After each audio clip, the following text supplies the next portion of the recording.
మనందరూ ఈ సాక్ష్యాన్ని బట్టి, సాక్ష్యం కాదు ప్రార్థన ఎల్లప్పుడూ. మీరందరూ కూడా దయించి సోదరు ఎంత బాధపడుతున్నారో కదండి. నిజంగా ఆ బాధ ఎవరికి వాళ్ళు అనుభవిస్తేనే ఆ బాధ తెలుస్తుందండి. అయితే ఆ సోదరుడు అంత బాధలో ఉన్నారు. దయించి మీరందరూ మీ అనుదిన ప్రార్థనలు జ్ఞాపకం చేసుకోండి, మరింతగా జ్ఞాపకం చేసుకోండి. ప్రభాకరన్ గారు, ఆయన పేరు ప్రభాకరన్ గారు, గొంతు క్యాన్సర్ నుంచి దేవుడి స్వస్థత. దేవుడికి అసాధ్యమైనది లేదు, అన్ని సమస్తము సాధ్యమే. దేవుడికి బలపరుస్తాడు, మంచి ఆరోగ్యము కుమారి గారు అన్నయ్యకి ఇస్తారు. ఎందుకంటే మందిరంలో ఇంతగా బాధపడిన ఆవిడకి దేవుడు ఎంతగానో క్షేమాన్ని ఇస్తారు. అన్నయ్య తరపున దేవుడు ఎంతగానో కృప చూపిస్తారండి. మీ అనుదిన ప్రాంతంలో జ్ఞాపకం చేసుకోండి. తల్లికి గుండెల నిండా భారాన్ని దేవుడు కలిగించినట్లుగా, ధైర్యాన్ని దేవుడు అనుగ్రహించినట్లుగా, అలాగే ప్రభాకర్ గారికి మంచి ఆరోగ్యం దేవుడు ఇచ్చినట్లుగా మీరు ప్రార్థనలో జ్ఞాపకం చేసుకోవాలి. మరలా సాక్ష్యం ఇవ్వాలి, ఆమె వచ్చి మరలా సోదరి సాక్ష్యం ఇవ్వాలి. అటు రీతిగా దేవునికి మహిమ కలుగును గాక. దేవునికి మహిమ కలుగును గాక. వాక్యంలోకి వెళ్దామండి. ప్రభు మనతో మాట్లాడే సమయము వాక్యం ఉందాము. యోహాను సువార్త దేవుని వాక్యము మనల్ని ధైర్యపరుస్తుంది. దేవుని వాక్యము మనల్ని నడిపిస్తుంది. దేవుని వాక్యమే మనల్ని బలపరుస్తుంది. యోహాను సువార్త 2వ అధ్యాయము 1వ వచనం చూడండి. 3వ దినమున గలిలయలోని కానా అనే ఊరిలో ఒక వివాహము జరిగింది. యేసు తల్లి అక్కడ ఉండెను. యేసును ఆయన శిష్యులను ఆ వివాహమునకు పిలువబడి ద్రాక్షారసం అయిపోయినప్పుడు యేసు తల్లి వారికి ద్రాక్షారసము లేదని ఆయనతో చెప్పగా యేసు ఆమెతో, అమ్మా, నాతో నీకేమి పని, నా సమయం ఇంకనూ రాలేదు అని ఆయన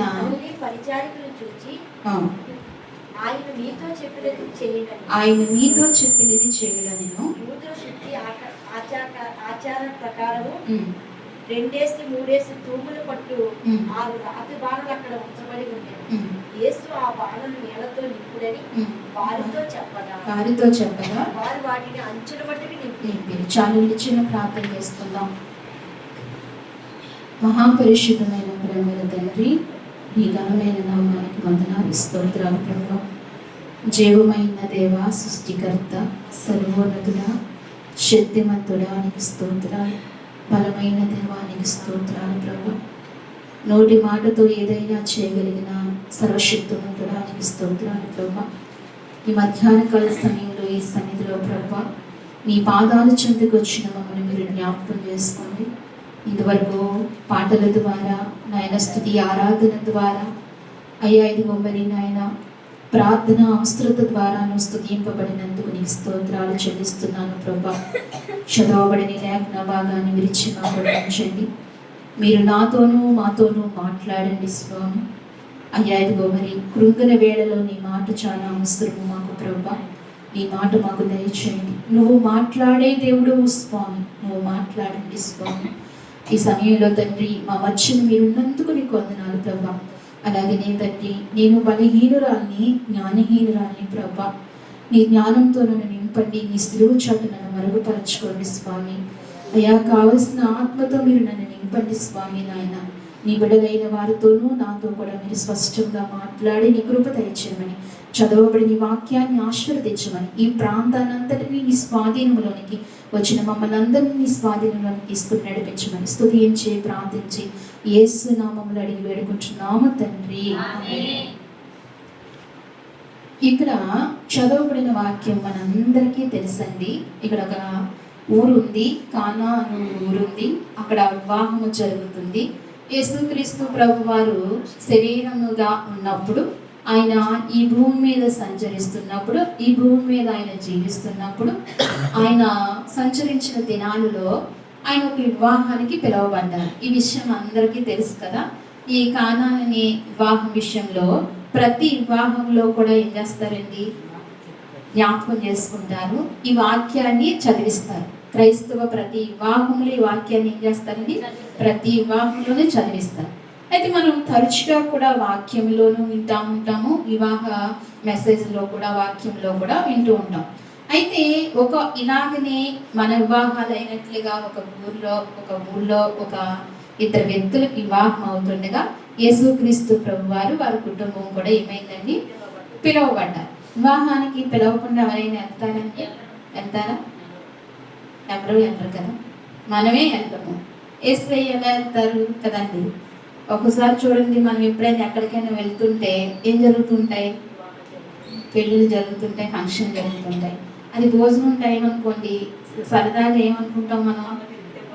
వెళ్ళిపోదామా అని అనుకుంటాం కదా. వెళ్ళము, పెట్టాం. పిలిచిన వాళ్ళ దగ్గరికి వెళ్ళట్లేదు, ఇంకా పిలవని వాళ్ళ దగ్గరికి ఏం వెళ్తాం కదా, అలా అనుకుంటాం కదా. కానీ యేసు ప్రభువుని కూడా ఆ వివాహానికి ఏం చేశారండి? పిలిచారు. పిలిస్తే తల్లి, యేసు ప్రభు, ఆయనతో పాటు ఎక్కడికి వెళ్ళినా శిష్యులను తీసుకెళ్ళడం ఆయనకు అలవాటండి. శిష్యులు వెళ్ళారు.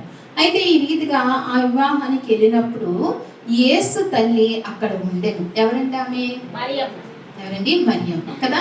ఆమె కూడా యేసు తల్లి అక్కడ ఉంది. అయితే కొంచెం ఆడవాళ్ళకి వివాహంలో చనువు ఎక్కువ కదండి. అలా తిరుగుతూ ఉంటారు, ఏం జరుగుతున్నాయి అని చెప్పి చూస్తూ ఉంటారు. ఒకవేళ ఆ ఊరికి కానీ లేకపోతే ఆ వివాహానికి కానీ సంబంధించి పెద్దలు అవుతే అన్నీ వారు చూస్తూ ఉంటారు అన్నమాట, ఏమి ఎక్కడ జరుగుతుందని. కొంతమంది చూసుకుంటూ ఉంటారు, లోట్లు లేకుండా చూసుకోవాలని, లేకపోతే ఎవరెవరు వస్తున్నారు, ఎలా జరుగుతుంది ఏంటని కొంతమంది చూస్తారు. కొంతమంది ఏం చేస్తారండి? ఏదో రకంగా దీన్ని ఏం చేద్దాం, పాడు చేద్దాం, గొడవలు పెడదాం అని కొంతమంది ఏం చేస్తూ ఉంటారు. కొంతమంది ఆలోచన రకరకాలుగా ఉంటూ ఉంటారు. అయితే యేసు ప్రభు వారు తల్లి అయిన మరియా, ఆమె అలాంటి ఆలోచన మరో ఆలోచన ఏమీ లేకుండా ఏం చేస్తుందంటే ఆ వివాహము ఘనముగా అవ్వాలి. అనుకుంటుందండి? ఆ వివాహము ఘనముగా అవ్వాలి, ఆ వివాహానికి కావలసినవన్నీ ఇవులు ఉండాలి కదా. ఒక 10 మంది కానీ ఒక 4-5 పిల్లలు ఉన్న తల్లిదండ్రులు వివాహాలు చేయడానికి ఏమవుతుంటారండి? చాలా బాధపడుతూ ఉంటారు. అయితే ఆ వివాహం జరుగుతున్న టైంలో ఆ తల్లిదండ్రుల్ని అంతకు ముందు వివాహాలు చేసిన తల్లిదండ్రులు అర్థం చేసుకుంటారు కదండి. అర్థమవుతుందా కదా మీకు?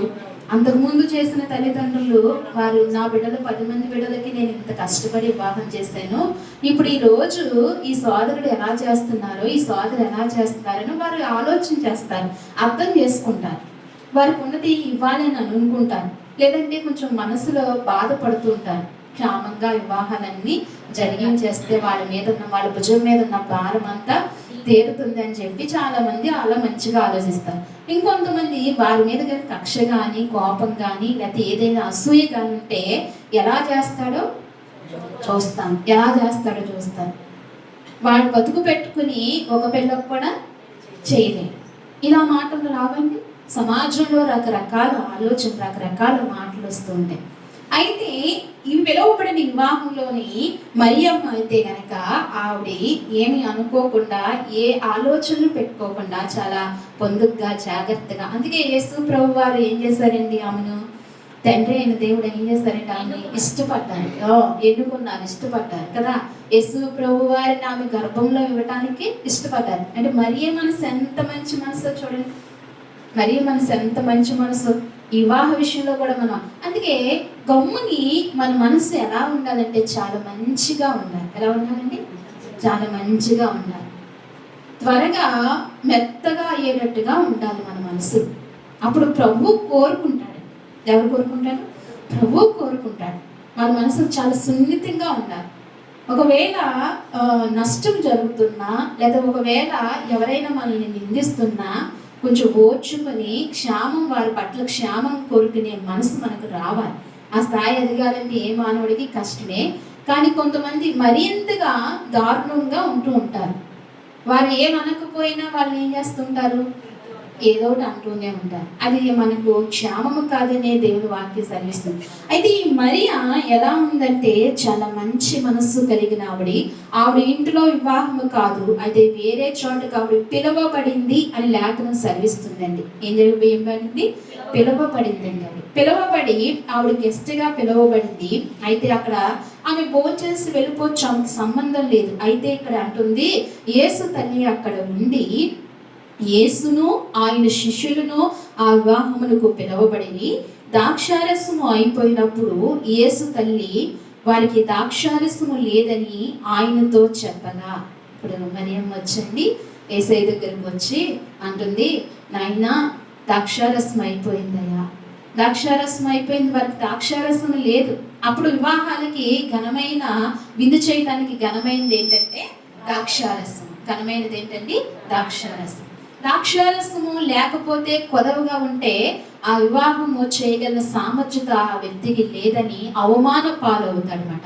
అయితే ఈ విషయం తెలుసుకున్న మరియా ఏమంటుందంటే, నాయన ద్రాక్షారసం అయిపోయింది అంటున్నప్పుడు యేసయ్య ఇచ్చిన సమాధానం ఏంటో తెలుసండి? ఆయన ఏం సమాధానం ఇచ్చారంటే, యేసు ఆమెతో అమ్మా నాతో నీకేమి పని? చూడండి యేసు ప్రభు వారు అంటున్నారు, యేసయ్య అంటున్నాడు, అమ్మా నాతో నీకేం పని? ఈ సమాధానం ఎలా ఉందో ఒకసారి చెప్పండి. ఎలా ఉందో ఒకసారి చెప్పండి కదా. అమ్మా అని బాగుంది, అక్కడి వరకు బాగుంది. అమ్మా నాతో నీకేమి పని? అదేంటి? ఇప్పుడు యేసు ప్రభు దగ్గరికి ఎందుకు వచ్చింది తల్లి? ఎందుకు వచ్చింది కదా? అది ఒక మాట ఉంటుంది. ఏ మాట అంటే మొదటి సూచిక క్రియ. ఏముందండి? మొదటి సూచిక క్రియ. అంతకు ముందు ఎప్పుడైనా ఈ సూచిక క్రియలు జరిగినాయా? మొదటి సూచిక క్రియ అని బైబిలే సెలవిస్తుంది. మరి తల్లికి తెలియదు కదా. తల్లి ఎంత నమ్మకంతో యేసయ్య దగ్గరకు వచ్చింది. ఇప్పుడు ఎక్కడికి వెళ్ళాలి? ఆమె చూసింది విందు ప్రధాన దగ్గరికి వెళ్ళాలి. వెళ్ళిపోయి కలుపు గమ్ముని, లేకపోతే నా శిష్యులు ఉన్నారు, నా పరిచారకులు ఉన్నారు, చెప్తాను వాటి తీసుకురా, లేకపోతే అది తీసుకురా, ద్రాక్షారసం పోయి తొక్కించు, గబగబ కొంతమందిని సిద్ధపరచు, తీసుకో అని ఆ ఆలోచనలో ఉండాలి. ఆ సలహా ఇవ్వాలి, చెప్పాలి. కానీ మరి ఏం చేస్తుందంటే యేసయ్య దగ్గరికి వచ్చి, అంటే యేసు ప్రభు వారి శక్తి ఎవరికి తెలిసిందండి? తన తల్లి మరియకి తెలిసిందండి. ఆయన సామాన్యుడు కాదు. ఎవరండి? ఆయన సామాన్యుడు కాదు. ఒక బిడ్డ తల్లికి ఎలా అనిపిస్తాడండి? ఎలా బిడ్డగానే కనిపిస్తాడు, ఏమీ చేయలేడు అన్నట్టుగానే తల్లికి కనిపిస్తాడు. ఇప్పుడు ఎదుగుతాడు, అన్నీ చేస్తూ ఉంటాడు, అన్నిట్లో ప్రావీణుడు అవుతాడు. అయినా తల్లికి ఏమనిపిస్తుందండి? ఇంకా చిన్నవాడు, ఏమీ చేయలేదు, అమాయకుడు అని అన్నట్టుగానే అనిపిస్తుంది. అయితే మరియా ఈయన సర్వోన్నతుని కుమారుడు అని అనుకుంటుంది. ఎవరండి? సర్వోన్నతుని కుమారుడు, నా కుమారుడు అని మరి అనుకుంటా. ఈయన దైవ కుమారుడు, దేవుని కుమారుడు. ఈయనకి అసాధ్యమైనది ఏదీ లేదు. దేవునికి మహిమ కలుగునుగాక. ఈయనకి ఏమి లేదండి, అసాధ్యమైనది ఏమీ లేదని మొదటగా ఎవరు అనుకుంటున్నారు? మన శక్తి మన కుటుంబంలో ఉన్న వారికి తెలియదు. తెలుస్తుందా అండి? అనుదినము అనుక్షణము మన వారితో ఉంటున్నప్పుడు మన ఘనత ఏంటో, లేకపోతే మన శక్తి ఏంటో వాళ్ళకి తెలియదు. చులకనగా చూస్తూ యేసు ప్రభు వారే ఈ మాట అన్నారు, నా ఇంట నాకు ఘనత సొంత ప్రాంతంలోనంటండి ఘనత ఉండదంట. యేసు ప్రభు వారికి సొంత ప్రాంతంలో ఆయన ఉన్నప్పుడు ఘనత లేదు. ఆయన ఎక్కడుంది ఘనత? బయట ఉంది. ఈ నేటి దైవజనులకు కూడా ఎక్కడ ఘనత ఉండదండి? వారి సంఘంలో, వారి కుటుంబంలో, వారి చుట్టూ ఉండదు. ఎక్కడ ఉండదు? బయట ఉంటూ ఉంటుంది.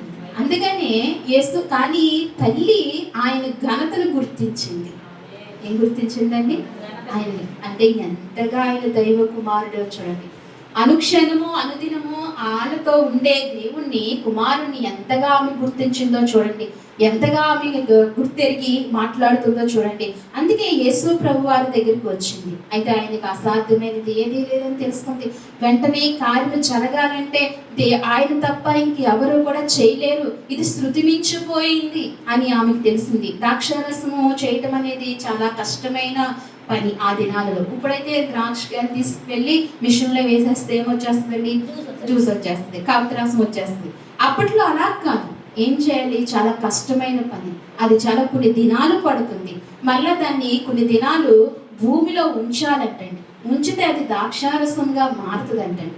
అన్ని కష్టమైన పని, కానీ ఇది ఇప్పుడు జరిగేది కాదు, ఇది ఒక ఆయన వల్లే అవుతుంది అని చెప్పి యేసు ప్రభు. ఇది చిన్న విషయమే కానీ మనం అస్తమాటులు వింటున్న మాటే కానీ మన జీవితాలకు మనకి ఎంతో నెమ్మది కలిగించే ఈ మాటను మనం శ్రద్ధగా వినాలి. ఎందుకంటే దేవునికి అసాధ్యమైనది ఏది కూడా లేదండి. అయితే ఇక్కడ అంటున్నాడు, అమ్మ నాతో నీకేమి పని?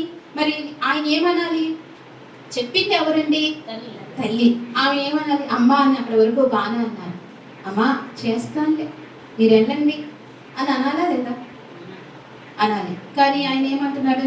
అమ్మా నాతో నీకేం పని? ఆ మాట ఎలా ఉంది చూడండి. నాతో నీకేం పని అంటుంటే ఆమె మనసు చిరుక్కుమందా అండి? అందా అంటే ఆమె మనసు చిరుక్కుమందా? ఆమె బాధపడిందా?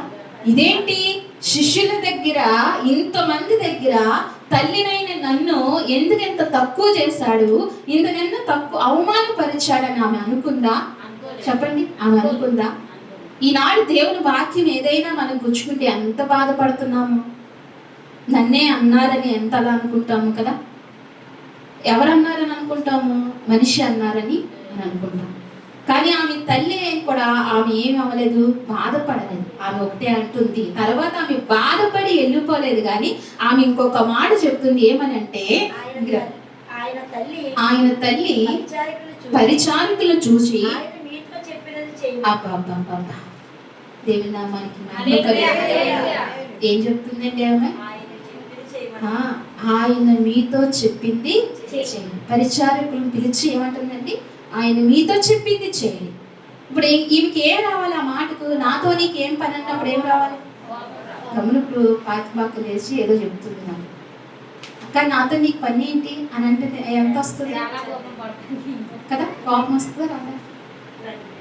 నన్నే ఇక్కడ అంటావా అని చెప్పి ఏముంటుంది అక్క? ఊరుకుంటుందా అక్క? కొన్ని మీరు ఎవరైనా ఊరుకుంటారా? కొన్ని మీరు ఎవరైనా అంటారా? నాతో నీకు పని ఏంటి సౌభాగ్య అని అంటాను. ఏమంటావు? అది కదా, ఆ మాట చాలా దారుణంగా ఉంటుంది. నాతో నీకు పని ఏంటి అంటే చాలు. కానీ తల్లికి కోపం వచ్చిందండి, ఏమి అనుకోకుండా ఎలా వెళ్ళిందండి? మౌనంగా వెళ్ళిపోయింది. మారు మాట ఏసైతో చెప్పలేదు, కానీ పరిచారకులు పిలిచి ఏమంటుంది? ఆయన మీతో చెప్పింది చేయండి, మీతో చెప్పింది చేయడానికి.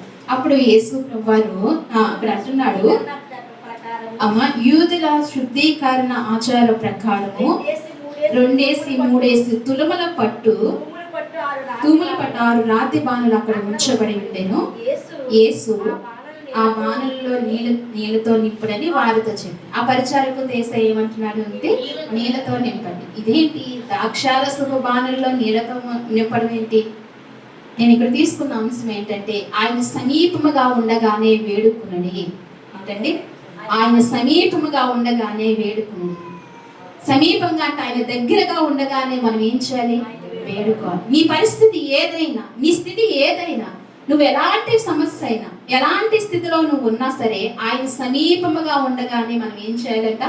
వేడుకోవాలి. ఆ వివాహంలో ఆయన ఎలా ఉన్నారు? ఇప్పుడు సమీపముగా. ఆయన వేడుకోవాలని ఎవరు కనిపించింది? తల్లి కనిపించింది. తల్లి కనిపించింది ఆయన వేడుకోవాలి. నా హృదయంలో కూడా ఆయన అడగాలి, ఆయన వేడుకోవాలని అనిపించాలి. మరొకటి మన హృదయంలోనికి తీసుకురాకూడదు. వేడుకున్నది ఎలా వేడుకోవాలంట? అడిగింది ఎలా అడగాలంట? పొందుకునే విశ్వాసంతో అడగాలంట.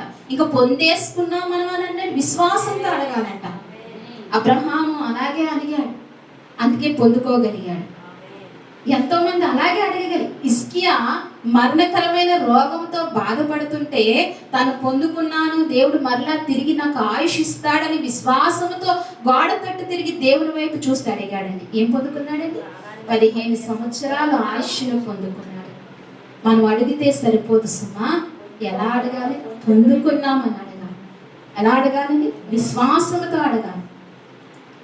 నా చేతిలో ఏమీ లేదయ్యా, ఎవరు కూడా ఏమీ చేయలేరయ్యా, మనుషుల మీద కూడా నేను ఆధారపడలేనని, నా చేతిలో ఏమి నేను నిష్ప్రయోజనాన్ని, నాకు ఏ అండా లేదు, నాకు ఏ దండా లేదు, నీవు తప్ప, నీవే నాకు దిక్కు, నీవే నాకు ఆశ్రయము అనుకునే ఆయన సన్నిధికి వచ్చిన వారికి ఖచ్చితంగా దేవుడు ఎప్పుడు, అసలు దేవుడండి ఆయన రమ్మని పిలుస్తాడు. ఏం చేస్తాడండి?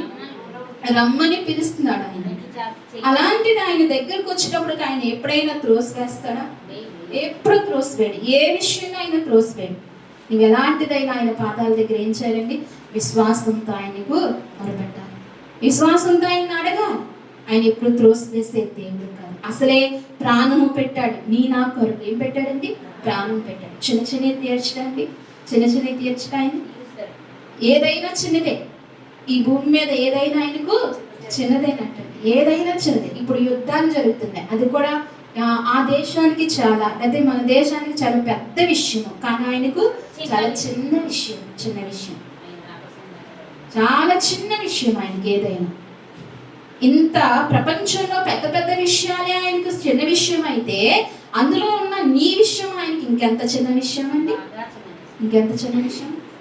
అందుకే ఏ చిన్న విషయమైనా దేవుడి మీద మనం ఆధారపడాలి, దేవుడి మీద, ఆయన ఏదైనా చేయగలడు అని మనము ఆధారపడాలి. ఇక్కడ అందుకే అంటున్నాడు ఆయన, ఏమంటున్నాడంటే నింపారు, నింపిన తర్వాత అవి నీడగానే ఉన్నాయా అండి? అవి నీడగానే ఉన్నాయి. ఏమైపోయి? ద్రాక్షారసంగా అయిపోయింది. దేవుడు ఏమైపోయింది? ద్రాక్షారసం. పైగా అంటండి ఆ ద్రాక్షారసం ఎలా అయిపోయిందంటండి? మధురంగా అయిపోయిందంట, మధురంగా అయిపోయింది. ఎంత మధురంగా అయిపోయిందో నీళ్ళ ద్రాక్షారసం. అంతకు ముందు కన్నా ఇప్పుడు ఏం చేస్తున్నారంటండి? చాలా బాగుంది. అదే చాలా మంది అన్నారంట, ఆ ప్రధాన దగ్గరికి వచ్చండి, ఎవరైనా ముందుది మంచి వేస్తారు, తర్వాత జబ్బు వేస్తారు, ఎందుకంటే మత్తులో ఉంటారు కాబట్టి, నువ్వేంటి ముందు కూడా బాగుంది, తర్వాత ఇంకా మధురంగా ఉంది అని అడుగుతున్నారండి. ఎంత ఆశ్చర్యమో చూడండి. ఆయన మొదటి చేసిన సూచక్రియని దేవుడు లేఖనం సెలవిస్తుంది. అయితే ఈ విషయంలో శిష్యుల కంటండి ఇది చూడగానేనంటండి వాళ్ళ విశ్వాసం ఏమైందంట?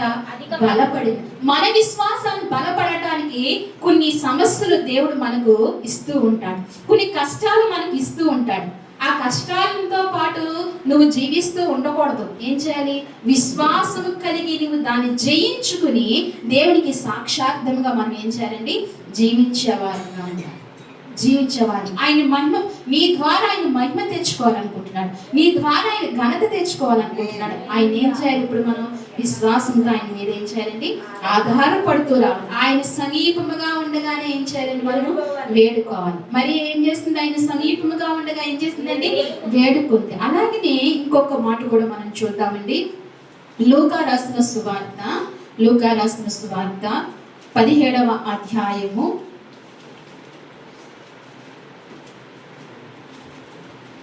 12వ వచనం చూడండి. ఆయన గ్రామములోనికి వెళ్ళుచుండగా 10 మంది కుష్ఠరోగులు ఆయనకి ఎదురుగా వచ్చి దూరమున నిలిచి, యేసు ప్రభువా, మమ్మల్ని కరుణించమని కేకలు వేశారు. ఆయన వారిని చూచి, మీరు వెళ్ళి మిమ్మలను యాజకులకు కనపరుచుకున్నడని వారితో చెప్పారు. వారు వెళ్ళుచుండగా శుద్ధులైరి. వారిలో ఒకడు తమకు స్వస్థత కలుగుట చూచి గొప్ప శబ్దంతో దేవుని మహిమపరచుచు తిరిగి వచ్చి ఆయనకు కృతజ్ఞతాస్తుతులు చెల్లించి ఆయన పాదముల యొద్ద సాగిలపడి, వాడు సమరయుడు. అందుకు యేసు 10 మంది శుద్ధులైరి కారా? ఆ 9 ఎక్కడ? ఈ అన్యుడు తప్ప దేవుని మహిమపరచుటకు తిరిగి వచ్చిన వాడు ఎవడను ఆగుపడలేదే అని చెప్పి, నీవు లేచి పొమ్ము, నీ విశ్వాసము నిన్ను స్వస్థపరచునని వానితో చెప్పెను. దేవునికి మహిమ కలుగునుగాక. నీ విశ్వాసము నిన్ను స్వస్థపరచును. ఎవరి విశ్వాసం అండి? ఎవరి విశ్వాసం? ఎవరి విశ్వాసము స్వస్థపరచు. ఆరోగ్యం ఉంటేనే కదా ఏదైనా చేయగలరు. ఆరోగ్యం లేకపోతే ఏమీ చేయను కదా. ఆరోగ్యం కాపాడుకోవాలి. దేవుడు ఇచ్చిన ఆరోగ్యాన్ని ఏం చేయాలండి? చాలా జాగ్రత్తగా కాపాడుకోవాలి. దేవుని మహాకృపను బట్టి, దేవుని మహోన్నతమైన మహాకృపను బట్టి ఇంతవరకు ఏ నలత లేకుండా దేవుడు నడిపిస్తున్నాడు. ఆ దేవునికి ఎంతగానో ఈ విషయంలో నేను దేవునికి కృతజ్ఞతలు చెప్తున్నాను. ఇంతవరకు దేవుని మహాకృపే, ఇంతవరకు మహాకృప. ఎందుకంటే ఒక 30 ఏళ్ళు దాటుతుంటే చాలా సమస్యలు అందరూ కూడా ఏమవుతున్నారండి? ఎదుర్కోవాల్సి వస్తుంది. ఒక్కొక్కరికి ఇంత బాక్స్ ఉంటున్నాయి. ఏం బాక్స్ అండి? మందుల బాక్స్. ఇంట్లో నలుగురు ఉంటే నలుగురికి మందుల బాక్స్. అసలు ఇదివరకు దినాలలో ఒక ట్యాబ్లెట్ కూడా ఇంట్లో ఉండేది కాదు. ఇప్పుడు ఏంటండి? గ్యాస్ పిల్లలు, థైరాయిడ్ పిల్లలు, బీపీ, షుగర్లు, ఒళ్ళు నొప్పులకి ఆల్రెడీ రెడీగా ఉంచుకుంటున్నారు. మరి అది ఎంత గొప్పదాన్ని చూడండి. రాబోయేదానికి కూడా ఏం చేస్తున్నారండి? చాలా మంది ఉన్నారు అన్నీ రెడీగా పెట్టుకుంటారు. ఏదన్నా లేకపోయినా ముందు గ్యాస్ బిల్లులు తెచ్చుకుంటారు, నీటి బిల్లులు తెచ్చుకుంటారు, షుగర్ బిల్లులు తెచ్చుకుంటారు. ఒళ్ళు నొప్పులు లేకపోయినా వస్తాయేమో రేపు అన్నారు అని ముందే ఏం చేస్తున్నారంటే ఒళ్ళు నొప్పుల బిల్లులు తెచ్చుకుని పెట్టుకుంటున్నారు. దేవుడేమో మన విషయాన్ని చాలా మంచిగా సృష్టించాడు, మంచి ఆరోగ్యం ఇచ్చాడు. మన విశ్వాసం ఇలాగా ఏడ్చింది. ఎలా ఏడ్చిందండి? ఇలా ఏడ్చింది మన విశ్వాసం. నిజంగా దేవుడు అసలు ఒక విషయం ఆలోచించాడు. నాకు ఏదైనా ఒక విషయం ఆలోచనకు వచ్చినప్పుడు ఒకటి అనిపిస్తుంది. ఏదైనా వస్తువు చూసినప్పుడు మనిషి కలగజేసిన వస్తువు అంటే కొన్ని తరాల నుంచి ఉన్న వస్తువు చూస్తే ఇది మా అత్తగారు ఇచ్చింది, లేకపోతే మా నాయనమ్మ ఇచ్చిందో అంటూ ఉంటారు కదా. ఆ వస్తువుని చూస్తే ఇన్ని సంవత్సరాలు ఈ వస్తువు ఉంది కదా, సృష్టికర్త అయిన దేవుని చేత సృజింపబడిన వారు మనం ఏ నలత ఏ తేడా లేకుండా ఆయన ఇచ్చిన ఆయుష్లో కొంతకాలం బ్రతకలేమా అని అనిపిస్తుంది నాకు. మనిషి చేసిన వస్తువులో ఒకటి ఏమవుతుంది? చెదగొట్టిన ఏమవుదండి? పాడవో కదా, అలానే ఉంటాయి కదా, అరుగుతూ ఉంటాయి, షైన్ వస్తూ ఉంటాయి. ఇతర సామాన్లు చూస్తుంటే చూడండి, అవి మనిషి మట్టి అయిపోయి మనిషి కలగజేసిన ఆ వస్తువులు ఎంత గట్టిగా ఉంటే, సృష్టికర్త అయిన దేవుడు కలగజేసిన నీవు గట్టిగా ఉండవా, క్షేమంగా ఉండవా? నీ విశ్వాసమును బట్టే. ఏంటండి? విశ్వాసమును బట్టి. అందుకే ఇక్కడ అంటున్నాడు ఈ కుష్ఠరోగి ఏమంటున్నాడంటే, నీ విశ్వాసమే నిన్ను స్వస్థపరచు.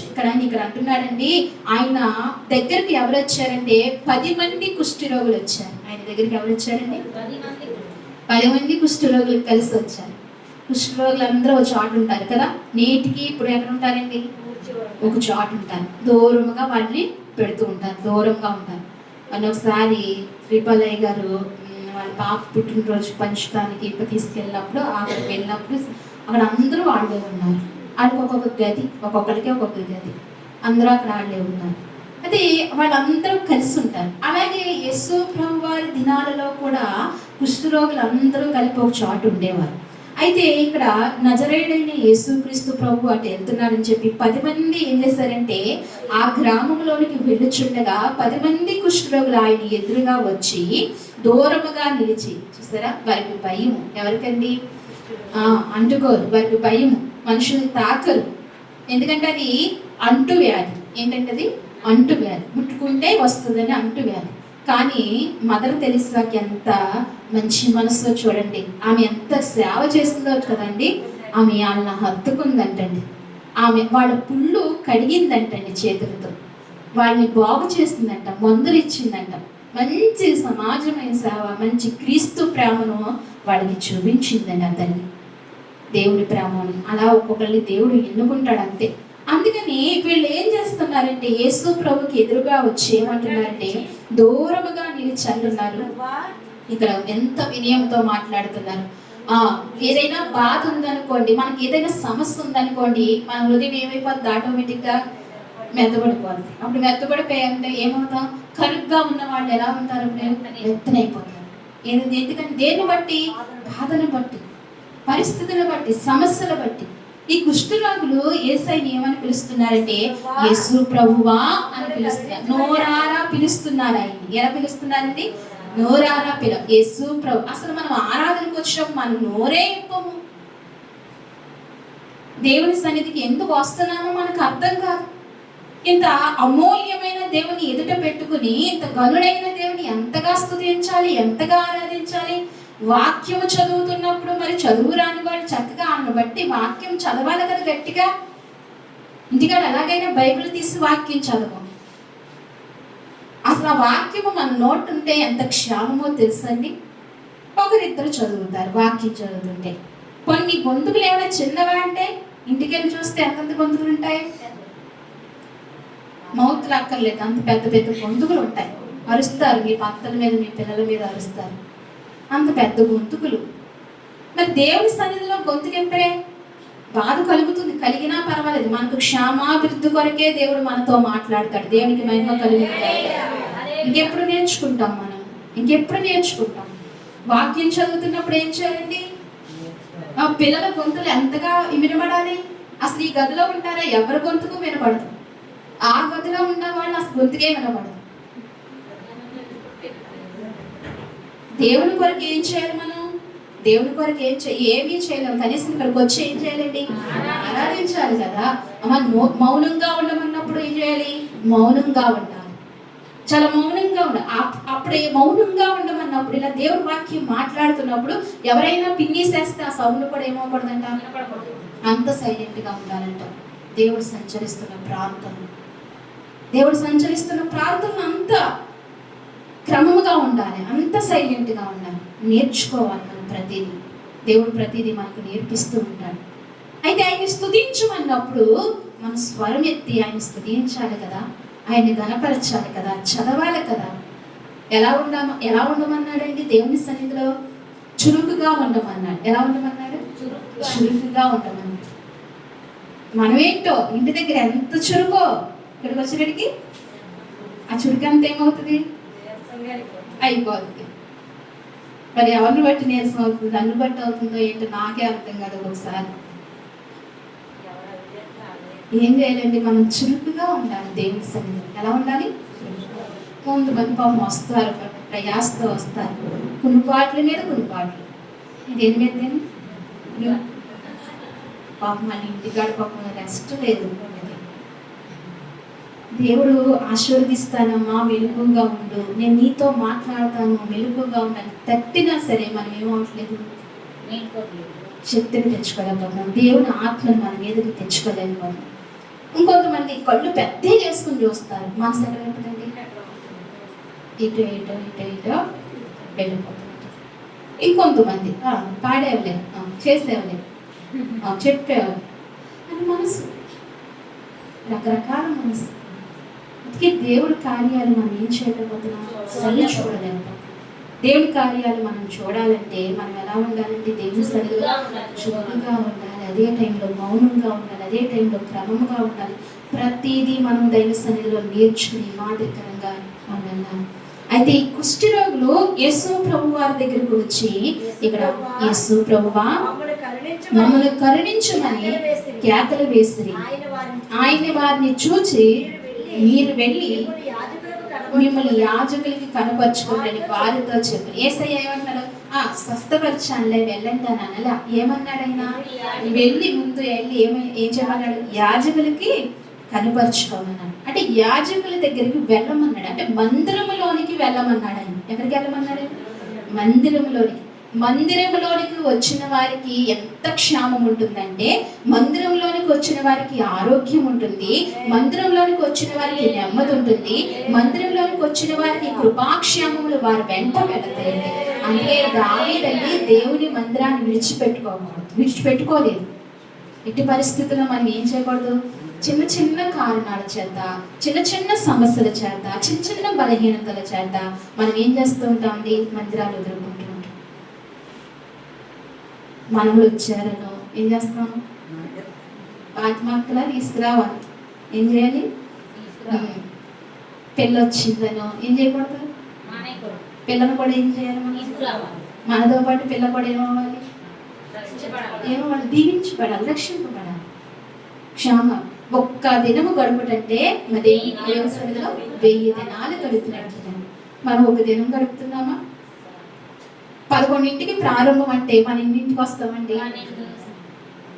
మరి ఎంత అశ్రద్ధగా ఉంటున్నాం మనం దేవుని సన్నిధిలో, ఎంత అక్రమంగా ఉంటున్నాము, క్రమం లేకుండా ఉంటున్నాము. నేను ఈ విషయంలో ఒప్పుకుంటున్నా, 10 నిమిషాలు పావుగంట నేను లేట్గానే వస్తాను. అది కూడా నేను దేవుని పని నిమిత్తమే తప్ప నన్ను మీరు నిందించు. నేను దేవుని పని నేను ఇంట్లో చూసుకోవాలి, దేవుని వాక్యాన్ని చూసుకోవాలి. ఒక్కొక్కసారి దేవుని వాక్యం చాలాసేపు ఏం చేయాలి, మీరేం చేయాలి, అసలు వచ్చి ప్రార్థన చేయాలి కదండి. ముందు వచ్చి ఏం చేయాలండి, ప్రార్థన చేయాలి. సంఘం ఎప్పుడు అభివృద్ధికి వస్తుందంటే, సంఘం ఎప్పుడు దీవించబడుతుందంటే, ఏక మనసు ఏకాత్మ నుండి దేవుని సన్నిధికి నేను వెళ్ళి నా తోటి సహోదరుల కొరకు నేను ప్రార్థన చేయాలి. భారంగా అనేకుల కొరకు నేను ప్రార్థన చేయాలని వచ్చి ఒక పావుగంట ముందు వచ్చి ఎవరైతే ప్రార్థిస్తారో మీకు దీవిన, మీ ప్రక్కనున్న వారికి కూడా ఏంటంటే దీవిన. కంగారుగా ఏదో వచ్చేసి కంగారుగా మనం ఆరాధించుకుని వెళ్ళిపోతే మనకు ప్రయోజనం ఏంటండి? మన కష్టకాలంలో దేవుడు ఎలా ఆదుకుంటాడు? నిన్ను విడిచిపెట్టే దేవుడు కాదు సుమా, నిన్ను విడిచిపెట్టే దేవుడు కాదు. నువ్వు దేవుడికి ఇచ్చినా, దేవుని వద్దనుకున్నా, దేవుడిని ఏం చేస్తున్నా దేవుడు ఏం చేస్తాడు, నిన్ను క్షేమంగానే ఉంచుతాడు. ఆయన మంచి దేవుడు. ఆయన ఎవరండి? ఆయన మంచి దేవుడు. కానీ కొంచెం న్యాయం అనేది ఉంటుంది కదా. ఏముంటుందండి? కొంచెం న్యాయం అనేది ఉంటుంది. ఇక్కడ కుష్టి రోగులు కూడా ఏమవుతున్నారంటే, దేవుడు ఏం చెప్పాడంటే, యాజకుల దగ్గరికి వెళ్ళి ఏమన్నాడు, కనుపరుచుకోమని. అయితే ఈ 10 మంది వెళ్ళిపోయి చూసినప్పుడు వాళ్ళు వెళ్తూ ఉండగా వాళ్ళకి ఏమైందండి, వారు శుద్ధులయ్యారు, వారి కుష్ఠరోగం పోయింది. అప్పుడు ఈ 9 మంది వెళ్ళిపోయారు ఎక్కడికండి, లోకంలోనికి. ఒకే ఒక ఆయన కృతజ్ఞత కలిగి ఎవరి దగ్గరికి వచ్చాడండి, యేసు ప్రభు దగ్గరికి వచ్చాడండి. సాగిల పడ్డాడంట. ఏం పడ్డాడండి? సాగిల పడటం మీకు ఎవరికైనా అనుభవం ఉందా? సాగిల పడటం వచ్చా మీకు? సాగిల పడి మొక్కాలి. ఏం చేయాలండి? సాగిల పడి మొక్కాలి. వ్యర్థమైనట్లకి ఏం చేస్తారు మీరు కదా? సాగిలు పడి దేని నుంచి చూడాలంటే ఎక్కడి నుంచి వస్తారు కదా, నాకైతే తెలియదు, కానీ దేని నుంచి ఎలా పెట్టుకుని చూస్తారు కదా సాగిలు పడి. అవన్నీ ఏమైనా ప్రయోజనం? ఇప్పుడు దేవుని సన్నిధిలో మోకరించండి అమ్మ అంటే ఏం చేయరు, అరిగిపోయినాయండి. ఏమైపోయినాయి? మోకాళ్ళు జిగురు లేదు, అరిగిపోయింది. అది అరిగిపోయిందో లేదో మీకు తెలియదు, లోపల జిగురు ఉందో లేదో మనకి తెలియదు. మనమే అనుకుంటాం ఏమైపోయింది, అరిగిపోయింది. మన మనసును బట్టే మనం జరుగుతాయండి. నేను ఈరోజు నవ్వుతూ ఉండాలి అనుకుంటే నువ్వు నవ్వుతూ ఉంటావు. ఈరోజు నాకు ఏదో కష్టం వస్తుంది, శ్రమ వస్తుంది అనుకుంటే ఈరోజు నాకు గ్యాస్ నొప్పి, ఈరోజు నన్ను తినేస్తే ఇది నొప్పి వచ్చేస్తుంది అనుకుంటే ఏమవుతుందండి, ఖచ్చితంగా వస్తుంది. ఈ నోరే నీకు దేవుడు. నువ్వు ఏది అనుకుంటే అది జరుగుద్ది ఖచ్చితంగా. దేవుడు ఆ శక్తిని మనకి ఇచ్చాడు. నా బ్రతుకు బాగుంటుంది అని అనుకుంటే నీ బ్రతుకు ఏమవుతుందండి, బాగుంటుంది. మన బిడ్డల బ్రతుకు బాగుంటుంది అనుకుంటే ఏమవుతుందండి, బాగుంటుంది. వాళ్ళని మనస్ఫూర్తిగా దీవించండి. పిల్లలు ఉన్న తల్లిదండ్రులు ఏం చేయాలండి, మనస్ఫూర్తిగా దీవించండి. ఎట్టి పరిస్థితుల్లో వారిని ఏమీ అనొద్దు. అంటే తిట్టద్దు, కొట్టద్దు, భయం చెప్పద్దు అని కాదు, శపించద్దు. ఏం చేయకూడదు, శపించద్దు. తల్లిదండ్రులుగా మీరు దీవించాలి. ఎవరిని? నా బిడ్డ బాగుంటుంది, నా బిడ్డలు బాగుంటారు. తల్లిదండ్రులు మనస్ఫూర్తిగా వారిని దీవించాలి. వారంతా మిమ్మల్ని వేధించినా, వారంతా ఇచ్చేసినా ఇది నేర్చుకోవాలి. తల్లిదండ్రులు అయిన వారు ఏం చేయాలండి, నేర్చుకోవాలి. అయితే ఈ 10 మంది కుష్ఠరోగులు ఒక అతనే వచ్చి ఏం చేస్తారంటే, ఏసైకు సాగిలు పడ్డారు. అప్పుడు ఆయన అంటున్నాడు, ఆయన హృదయంలో ఉండదా, ఆయనకు ఒక ఆలోచన ఉండదా? ఇంత మేలు చేసినా ఏం రాలేదు, నేను ఇంత క్షేమం ఇచ్చినా గంగమ్మ ఏంటి దేవుని సన్నిధికి రావట్లేదు అని అనుకుంటాడా లేదా? చంద్రమ్మ ఏంటి రావట్లేదు శుక్రవారం అనుకుంటాడా లేదా? అనుకుంటాడా? అని కూడా చెప్పండి. యేసయ్య అనుకుంటాడు. ఈ 10 మంది కుష్ఠరోగులను బట్టే మనం ఆలోచిస్తే ఆయన అనుకోలేదా? ఆయన ఏమన్నాడు, అయ్యా నువ్వు ఒక్కడినే వచ్చావేంటి, ఇంకో మిగతా 9 మంది ఏమయ్యారు?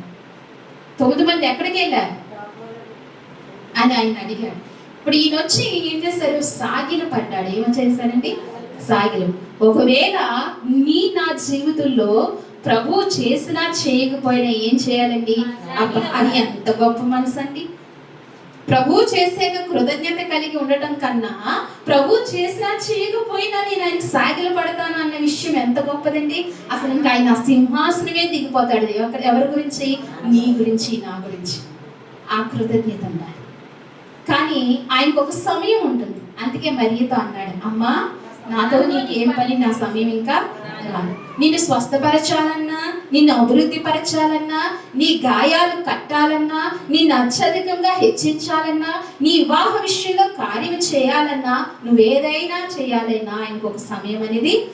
ఆ సమయం వరకు నువ్వేం చేయాలి? ఆయనకు సాగిలు పడుతూ ఎదురు చూస్తూనే ఉన్నారు. దేవునికి మహిమ కలుగును. అప్పుడు ఆయన ఏం చేస్తాడు? ఉన్నతమైన బహుమానం నీకు నాకు దేవుడు అనుగ్రహిస్తాడు. ఇలాగా దేవుడు వాక్యంలో చూస్తేనండి అనేకమైనవి మనకు కనబడుతూ ఉంటాయి. అయితే ఆయన సమీపముగా ఉండగా ఏం చేయాలి? మనం ఇప్పుడు మనకి ఆయన ఎక్కడున్నారు? సమీపముగా ఉన్నారు. సమీపంగా ఉండగానే మనం ఏం చేయాలండి? వేడుకోవాలి. శుక్రవారం వచ్చి ఖచ్చితంగా ప్రతి విశ్వాసి శుక్రవారం ఉపవాస కూడికి వచ్చి ఆయన ఏం చేయాలి? వేడుకోవాలి. ఆదివారం వచ్చి ఏం చేయాలి? ఆయన ఆరాధించాలి. ఇలాగ అద్భుతం చూస్తాం, ఆయన ఆరాధించాలి. ఇలా మన జీవితాన్ని కట్టుకుంటూ రావాలి. ఇలా క్షేమాభివృద్ధిని మనము మన కుటుంబం క్షేమం చూసుకోవాలి. ఈ లోకంలో ఎక్కడ క్షేమం లేదండి, ఎవరి దగ్గర దొరకదు. నీ క్షేమం ఇచ్చే దేవుడే నా దేవుడు, నీ దేవుడు, ఆయనే యేసుక్రీస్తు ప్రభువు. అందుకే ఆయన సన్నిధికి రావాలి. ఉపవాసం ఉండి ఉపవాస ప్రార్థనలో వేడుకోవాలి. తర్వాత ఆయన ఏం చేయాలి? నువ్వు ఆరాధనకు వచ్చి ఆయన కనపరచాలి, ఆరాధించాలి, సాగిలు పడాలి. ఎంత సాగిలు పడినా తక్కువే, ఇలా ఆయన్ని ఎంతని ఆయన కనపరచగలను, ఎన్నని చెప్పుకోగలను ఆయన మహోన్నతమైన కృపలు.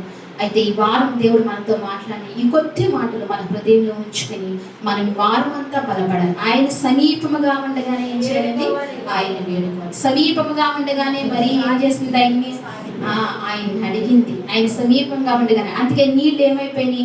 ద్రాక్షారసంగా. ఆయన సమీపంగా, ఆయన వెళ్తూ ఉండగానే కుష్ఠరోగులు వచ్చి ఆయన సమీపంగా ఉండగానే అడిగారు. ఎందుకే ఏమైనా శుద్ధులైపోయారు, వారి కుష్ఠము పోయింది. సమీపముగా ఉండగానే నువ్వు ఏదైనా ఆయన అడుగు, ఏదైనా ఆయన చేయ. ఆయనకు అసాధ్యమైనది ఏది లేదు, సమస్తము సాధ్యం. ఆయన ఏదైనా చేయగలుగుతారు. దేవునికి మహిమ కలుగును గాక. ఇదే విశ్వాసంతో మనం ఇంటికి వెళ్తాం, అనేకమైన కార్యాలు మనం సవి చూద్దాం. దేవునికి మహిమ కలుగును గాక. ఈ మాటలు మన హృదయాల్లో దేవుడు దీవించి ఆశీర్వదించును గాక. ఆమేన్. మోకరిందామండి, ప్రతి ఒక్కరు మోకరిందాం. ప్రభు మనతో మాటలు బట్టి ఆయన కృతజ్ఞత చెప్తూ ప్రతి ఒక్కరు కూడా మోకరిందామండి. దయతో ప్రభు ఇంతవరకు నాతో మాట్లాడావు, ఒకసారి అందరము కూడా అయ్యా మరి నీతో మాట్లాడాడని దేవుడు మీరు అనుకుంటే కనుక ప్రతి ఒక్కరు దేవునికి దేవానికి వందనములయ్యా, నువ్వు నాతో మాట్లాడుతూ వచ్చావు. సమీపముగానే ఉండగానే వేడుకోమంటున్నావయ్యా. మీరు మాకు సమీపముగా ఉన్నారు. నేను వేడుకుంటున్నానయ్యా, నేను నిన్ను అడుగుచున్నాను తండ్రి. ఆనాడు మరి అడిగింది ప్రభా, అయ్యా ఇగో నైనా ఈ వివాహానికి ద్రాక్షారసము కొదవగా ఉందని చెప్పినప్పుడు నాతో నీకేమి పనమ్మా, నా సమయం ఇంకా రాలేదన్నాడు ప్రభా. అవునయ్యా, నీ సమయం వచ్చే వరకు కూడా మేము ఎదురు చూసే కృప మాకు దయచేయండి.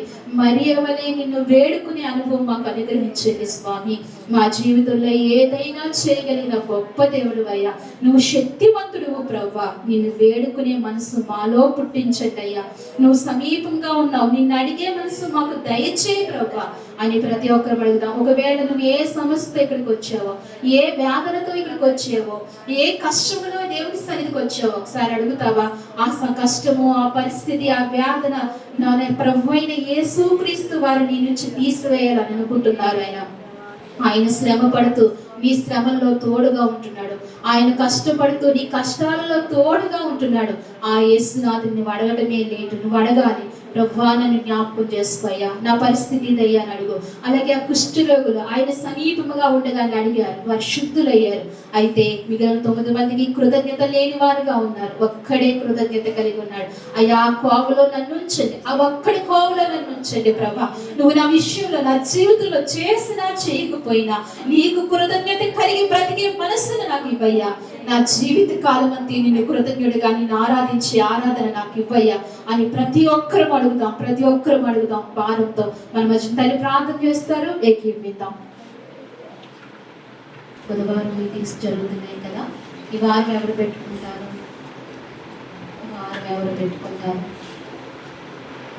ఇంకా 5 గంటలకు సండే స్కూల్ ఉంటుంది, మీ పిల్లలను పంపించండి, అందరూ కూడా ప్రోత్సహించండి. అలాగే తిరిగి ఆదివారం ఆరాధన మీకు ఎవరికైనా ప్రార్థన అవసరం ఉంటే ప్రార్థనలు తెలియచేయండి, ప్రార్థన చేద్దాం. ప్రార్థన చేసుకుందామండి, చివరి ప్రార్థన చేసుకుందాం. గమనించండి, బుధవారం 7 గంటలకు మందిరంలో కూడుకుంటుంది. ప్రతి ఒక్కరు కూడా రండి, తెలియని వారికి తెలియజేసి నడిపించండి. మహాపరిశుద్ధమైన ప్రేమగల తండ్రి, మహాగరుడ, మహోన్నతుడా, మీ ఘనమైన ఉన్నతమైన పరిశుద్ధమైన నామానికి వందనాలు, స్తోత్రాలు చెల్లిస్తున్నాము ప్రభా. ఇదిగో మరి గతించిన నా ప్రభు పరిశుద్ధ దినము నుంచి ఈ నా ప్రభు పరిశుద్ధ దినము వరకు ప్రభా, మీ సజీవమైన మీ బలిష్టమైన రెక్కల చోటున మీరు భద్రపరిచినందుకే మీకు వందనాలు, స్తోత్రాలు చెల్లించుకుంటున్నాం ప్రభా. నీ కృపతో మమ్మల్ని జ్ఞాపకం చేసుకున్నారు, మీ క్షేమదారం మాకు ఇచ్చారు తండ్రి, నీకు స్తోత్రాలు. ఈ ఆరాధనలోనికి మీరు మమ్మల్ని నడిపించారు, ఈ అవకాశం మీరు మాకు ఇచ్చారు ప్రభా. నీ కృప లేనిదే మా జీవితంలో ఏదీ జరగదు. నీ కృప చొప్పున మమ్మల్ని బలపరిచినందుకు, మమ్మల్ని నాయన ఈ స్థలానికి ఈ స్థలమునకు నడిపించినందుకు నీకు వందనాలు, స్తోత్రాలు చెల్లిస్తున్నాము ప్రభా. అయ్యా, నువ్వు ఉన్నవాడువు అన్నవాడువు, గొప్ప దేవుడువు ప్రభా, నువ్వు మహోన్నతుడువు తండ్రి, నీకు స్తోత్రాలు. అయ్యా, ప్రారంభ ప్రార్థన నుండి ఈ ముగింపు ప్రార్థన వరకు మీ ఆత్మ సహాయం మాకు అందించారు. ఇది క్రమముగాను మర్యాదగాను మీ ఆత్మ తోడుగా ఉండి జరిపించినందుకు నీకు స్తోత్రాలు చెల్లిస్తున్నాను ప్రభా. అలాగనే తండ్రి నాయన, ఇదిగో మరి నాయన ఇంతవరకు మీరు మాతో మాట్లాడుతూ వచ్చారు స్వామి. నాయన ఆయన సమీపముగా ఉండగానే వేడుకొనడానికి సెలవిచ్చావు ప్రభా. నిజమే తండ్రి, నువ్వు సమీపముగా ఉన్నప్పుడే మేము నిన్ను వేడుకోవాలి ప్రభా. నువ్వు మాకు అందుబాటులో ఉన్నప్పుడే తండ్రి మిమ్మల్ని నాయన మేము వెతకాలి ప్రభా, మిమ్మల్ని పట్టుకోవాలి తండ్రి. అయ్యా, మనస్సు మాకు ఇవ్వండి తండ్రి. ఆనాడు మరియా తండ్రి ఆ వివాహంలోనైనా నీ దగ్గరికి వచ్చి నాయన చెప్పినప్పుడు ప్రభా, నా సమయం ఇంకా రాలేదమ్మా అని చెప్పి ఉన్నారు ప్రభా. నీ సమయం వచ్చినప్పుడు నీ కార్యాలు చేసుకుని వెళ్తావయ్యా. మేము అప్పటి వరకు ఓపికతో సహనముతో నీ సన్నిధిలో ఉండే వారముగా మేము ఉండటానికి కృప దయచేయండి. మీరు మాకు సమీపముగా ఉన్నప్పుడు మా సమస్యలు నీకు తెలియచేసేవారుగా, నీకు తెలియచెప్పేవారుగా నైనా ప్రభా మా మనసు అట్టి రీతిగా ఉండటానికి సహాయం చేయండి. ఏది ఏమి అయినా ప్రభా కన్నీటితో నీ సన్నిధికి వచ్చినప్పుడు నీకు తెలియజేసుకునే అట్టినైనా ప్రభా నైనా మాకు అలవాటు చేయమని నీ సన్నిధిలో ప్రార్థిస్తున్నాను స్వామి, నీకు వందనాలు. అలాగే నేను 10 మంది కుష్ఠరోగులు మా ముందు ఉంచావు ప్రభా. వారు కూడా నువ్వు వెళ్తుండగా నీ సమీపంలో ఉండగానే వేడుకున్నారు ప్రభా. అయ్యా యేసు ప్రభువా, మమ్మల్ని కరుణించువా, మమ్మల్ని స్వస్థపరచువా అని అడిగారు తండ్రి నాయన. అయ్యా, వారిని స్వస్థపరిచావు ప్రభా, వారికి ఇదైనా స్వస్థతను అనుగ్రహించావు ప్రభా. కానీ 9 మంది తిరిగి నీ దగ్గరకు రాలేదు ప్రభా. ఎంతో మంది ప్రభా నీ మేలును పొందుకుని నీ సన్నిధిలో ఉండని బిడ్డలు ఎంతో మంది ఉన్నారు ప్రభా. మమ్మల్ని ఆ కోవలో ఉంచొద్దు తండ్రి నాయన. అయ్యా, తిరిగి వచ్చిన 10 మందిలో ఒక్కడు తిరిగి వచ్చి నీకు సాగిలు పట్టాడు ప్రభా, కృతజ్ఞుడు అయ్యాడు ప్రభా. అవునయ్యా, మాకు ఆ కృతజ్ఞత నేర్పించండి ప్రభా. మేము ఆ కృతజ్ఞత కలిగి మా బ్రతుకు కాలం అంతా జీవించే కృప మాకు ఇవ్వండి ప్రభా. మా జీవితంలో నైనా చేయకుండా చేయి విడిచే దేవుడు కాదు.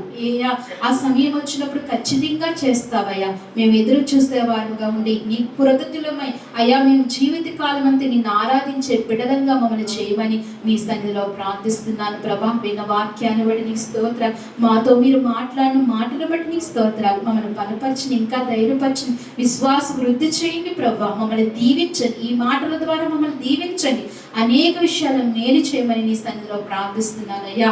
అంతేకాదు తండ్రి, సమయంలో వచ్చిన నీ బిడ్డలైన వారిని అందరినీ జ్ఞాపకం చేసుకోండి అయ్యా. ప్రతి ఒక్కరిని మీరు దీవించండి, ఆశీర్వదించండి స్వామి, నీ కృప దయచేయండి. ముఖ్యంగా ఇదిగో మరి కుమారి గారు జ్ఞాపకం చేసుకోండి. చాలా వ్యాధులతో నీ సన్నిధిలో ఆమె ఉన్నారు ప్రభా. నైనా నీకు తెలియజేశారు ప్రభా. ఆమె గుండెల నుండి నా వ్యాధిన బాధను మీరు నజరేయుడైన యేసు నామములో వారి అన్నగారికి స్వస్థత దయచేయమని ప్రార్థిస్తున్నాను తండ్రి. ఆ గొంతును మీరు ముట్టండి ప్రభా. ఆ గొంతు క్యాన్సర్ నుంచి విడిపించండి తండ్రి నాయన. నజరేయుడైన యేసు నామములో స్వస్థత దయచేయండి నాయన. ఎంతో మందిని స్వస్థపరిచిన దేవుడు ప్రభా.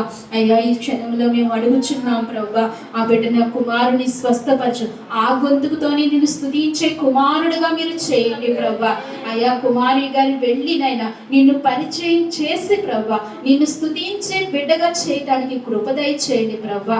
ఆయా కలిగిన క్యాన్సర్ వ్యాధిని మీరు తొలగించండి దీవించండి ప్రభా. మంచి ఆరోగ్యం దయచేయండి, బలంతో శక్తితో మీరు నింపమని మీ సన్నిధిలో ప్రార్థిస్తున్నానయ్యా. సంపూర్ణమైన ఆరోగ్యం ప్రభాకర్ గారికి దయచేయండి ప్రభా. ఆ గొంతును ముట్టండి అయ్యా. వైద్యం జరుగుతుండగా నీ సహాయం దయచేయండి. త్వరితగతిలో స్వస్థత కార్యం చేయండి. ఇక్కడ మేము ఏది ప్రార్థించినా మీరు ఇచ్చిన దేవుడు అయ్యా, మీరు సమాధానం తెచ్చిన దేవుడు ప్రభా, స్వస్థపరిచిన దేవుడు. ఎంతో మంది అయ్యా బ్రతుకుల్లో ఎంతో మంది జీవితాల్లో కార్యాలు చేసిన గొప్ప దేవుడు ప్రభా. నీవు విన్నామని విశ్వాసంతో మేము ధైర్యంగా నీకు అడుగుతున్నాం ప్రభా. సహాయం చేయమని నీ సన్నిధిలో ప్రార్థిస్తున్నాం తండ్రి. అలాగే నీ ప్రభా మరి బిడ్డలందరినీ జ్ఞాపకం చేసుకోండి ప్రభా. ఊరు నుంచి వచ్చిన బిడ్డలు, చంటి బిడ్డలు ప్రభా, మొగిదీని బట్టి సంగీతని బట్టి ప్రార్థిస్తున్నాను ప్రభా. బిడ్డలు జ్ఞాపకం చేసుకోండి ప్రభా. బిడ్డలు దీవించండి, మంచి ఆయుర ఆరోగ్యాలు బిడ్డలకు దయచేయండి. కృపాక్షేమముల వెంట పంపించండి. వారి చదువుల్లో ఆటపాటలన్నింటిలో తోడుగా ఉండండి. వారికి ఇచ్చిన తల్లిదండ్రులు జ్ఞాపకం చేసుకోమని ప్రార్థిస్తున్నాను ప్రభా. కుమారుడు నా గురు ప్రయాణంలో కూడా మీరు తోడుగా ఉండండి. కుమారుడు చేస్తున్న జాబును దీవించండి, ఆశీర్వదించండి. కుమారుడి జీవితంలో గొప్ప కార్యం మీరు జరిగించండి. బిడ్డ చుట్టూ నీ కంచి వేయండి తండ్రి. అలాగే నీ సమయంలో చంటి బిడ్డ తీసుకుని వచ్చి నాయన ప్రభా, బిడ్డను జ్ఞాపకం చేసుకోండి ప్రభా. అయ్యా వారిని ముట్టుకోండి నైనా, బలపరచండి తండ్రి. వారి ఏ అవసరతో నైనా నీ సన్నిధికి వచ్చారో ప్రభా, ఆ అవసరతను మీరు తీర్చండి ప్రభా. ఆ బాలింతరాలను మీరు జ్ఞాపకం చేసుకోండి. ఆమె జీవితంలో గొప్ప కార్యం చేయండి. ఆమె కుటుంబాన్ని కట్టండి ప్రభా. లోటుని తొలగించండి ప్రభా. కృపాక్షేమములు పంపించండి ప్రభా. కృప దయచేయండి. చంటి బిడ్డల చుట్టూ కూడా నీ కంచి వేయమని ప్రార్థిస్తున్నాను. సుబ్బారావు గారి కుటుంబాన్ని జ్ఞాపకం చేసుకోండి. యశోదమ్మ గారిని జ్ఞాపకం చేసుకోండి. అలాగే నేను చంద్రబాబు గారిని జ్ఞాపకం చేసుకోండి ప్రభా. వరలక్ష్మి గారిని జ్ఞాపకం చేసుకోండి. అయ్యా లక్ష్మి గారిని జ్ఞాపకం చేసుకోండి ప్రభా. వారి కుటుంబాన్ని బిడ్డలు జ్ఞాపకం చేసుకోండి. అలాగే లక్ష్మి గారు ప్రభా, అయ్యా దేవి అనే బిడ్డను ప్రభా నిన్ను పరిచయం చేశారు ప్రభా. వారికి నిన్ను ప్రకటించారు ప్రభా. ఆ కుమార్తెకి స్వస్థత దయచేయండి. ఆ 2 కిడ్నీలు ముట్టండి, స్వస్థపరచండి. నీ గాయపడిన హస్తం ఉంచండి. సోదరు లక్ష్మి గారు నీ కొరకు బలంగా చెప్పారయ్యా. అక్కడ నా దేవుడు ముట్టుకునే దేవుడు, నా దేవుడు స్వస్థపరిచే దేవుడు ఆవిడ ప్రకటన చేశారయ్యా. ఆవిడ ప్రకటన బట్టి ఆ కార్యం మీరు జరిగించండి తండ్రి. స్వస్థపరచండి దేవా, నీ కృప దయచేయండి. గంగాన్ని జ్ఞాపకం చేసుకోండి, కృప దయచేయండి ప్రభా. అలాగే కుమారి గారిని, వారి కుటుంబాన్ని, తల్లి గారిని కూడా జ్ఞాపకం చేసుకోమని ప్రార్థిస్తున్నాను స్వామి. అలాగే సౌభాగ్యని మీరు జ్ఞాపకం చేసుకోండి. బిడ్డను బలపరచండి, దీవించండి. అయ్యాదిగో మరి వరలక్ష్మి గారిని జ్ఞాపకం చేసుకోండి, కుటుంబాన్ని దీవించండి, బలపరచండి. అలాగే చిన్నీని, తన కుటుంబాన్ని, తన జీవితాన్ని మీరు జ్ఞాపకం చేసుకోండి ప్రభా. కృపను అనుగ్రహించండి ప్రభా. అలాగే నేను రాజేశ్వరి గారిని జ్ఞాపకం చేసుకోండి, వారి కుటుంబాన్ని దీవించండి ప్రభా. అలాగే అక్క పాతిమ అక్కని జ్ఞాపకం చేసుకోండి, బలపరచండి. బిడ్డను దీవించండి. మున్నీని దీవించండి, మున్నీని జ్ఞాపకం చేసుకోండి. మీ దాసుగారిని జ్ఞాపకం చేసుకోండి, మంచి ఆరోగ్యం ఇవ్వండి. మీ దాసుని జ్ఞాపకం చేసుకోండి. మీ దాసుని కింద తల భారము నుంచి నైనా ఆస్తిని ఎలాచి నుంచి దురదల నుంచి విడిపించండి. నజరేయుడైన యేసు నామములో స్వస్థత కలిగించండి ప్రభా. గొప్ప ఆరోగ్యం నీ దాసునికి ఇవ్వండి ప్రభా. మీరు బలపరచుకోమని ప్రార్థిస్తున్నాను. అయ్యా కూడా నా బిడ్డలందరినీ, చంటి బిడ్డలు జ్ఞాపకం చేసుకోండి ప్రభా. అలాగే అభిషేకాన్ని కూడా జ్ఞాపకం చేసుకుని దీవించండి. అద్భుతాలైన నన్ను జ్ఞాపకం చేసుకోండి. ఈ ఆరాధనంతట్లో మీరు తోడుగా ఉండి నడిపించినందుకు నీకు వందనాలు చెల్లించుకుంటూ, ఇంకా రావాల్సిన బిడ్డలు అనేక మంది ఉన్నారయ్యా, వారికి మరొక తరుణాన్ని ఇవ్వండి. వారిని కూడా మీరు జ్ఞాపకం చేసుకోమని, కృప దయచేయమని నీ సన్నిధిలో ప్రార్థించుకుంటూ, ఈ వార కార్యక్రమాల్లో మీరు మాకు తోడుగా ఉండి, బుధవారం జరుగుతున్న అయ్యా ప్రార్థనా కొడుకు ద్వారా మీరు మాకు తోడుగా నడిపించండి ప్రభా. శుక్రవారం ఉపవాస కొడుకులో తోడుగా ఉండండి ప్రభా. తిరిగి ఆదివారం ఆరాధనలో సహాయం చేయండి అయ్యా. సాయంకాలం జరుగుతున్న సండే స్కూల్ ప్రార్థనలో మీరు తోడుగా నీ బిడ్డలు నీ వైపుకు తిరిగి నాయన చంటి బిడ్డలన్నప్పటి నుంచి ప్రభా, చిన్ననాటి నుంచి ప్రభా, నీ మాటను విని ఎదిగే పిల్లలుగా ఉండటానికి కృప దయచేయమని మీ సన్నిధిలో ప్రార్థిస్తున్నానయ్యా. సహాయం చేయండి, వారిని కూడా బలపరచండి. ఈ పరిచర్య అంతటిని దీవించండి. ఈ పరిచర్య చుట్టూ నీ కంచి, నీ కాపుదల, మీ అగ్ని ప్రాకారములు దయచండి. ఇంకా నేను ఎవరినైనా మరిచింటే వారిని మీరు జ్ఞాపకం చేసుకుని నీ క్షేమదానం వారికి దయచేయమని, కృపను దయచేయమని. ఈ ఆరాధన అంతట్లో మీరు తోడుగా ఉన్నారు, మాకు కూడా మీరు తోడుగా ఉండి తిరిగి ప్రయాణంలో క్షేమాభివృద్ధి కలిగించమని, ఇంకా ఎవరైతే ఏ ప్రార్థన అవసరతలు కోరుకున్నారో ఆ ప్రార్థనలన్నింటిలో విజయం దయచేయండి ప్రభా. వారి అవసరతలన్నీ తీర్చండి. అనేక విజ్ఞాపనలు ఉన్నాయి ప్రభా, అవన్నీ మీరు జ్ఞాపకం చేసుకోమని, కృప మాకు దయచేయమని స్తుతించి ప్రార్థించి మా ప్రియరక్షకుడైన యేసుక్రీస్తు వారి నామంలో అడిగి వేడుకుంటున్నాము తండ్రి. ఆమేన్. మన తండ్రి అయిన దేవుని ప్రేమయు, కుమారుడైన యేసుక్రీస్తు కృపయు, పరిశుద్ధాత్మ అన్యోన్య సహవాసము మనకు, మన కుటుంబాలకు, సార్వత్రిక సంగమనకు ఇప్పుడును ఎల్లప్పుడూ సదాకాలము దేవుడు తోడైంది నడిపించును గాక. ఆమేన్. యేసు రక్తమే ప్రవేశిస్తున్న సంపూర్ణమైన విజయం కలుగును గాక. ఆమేన్, ఆమేన్, ఆమేన్.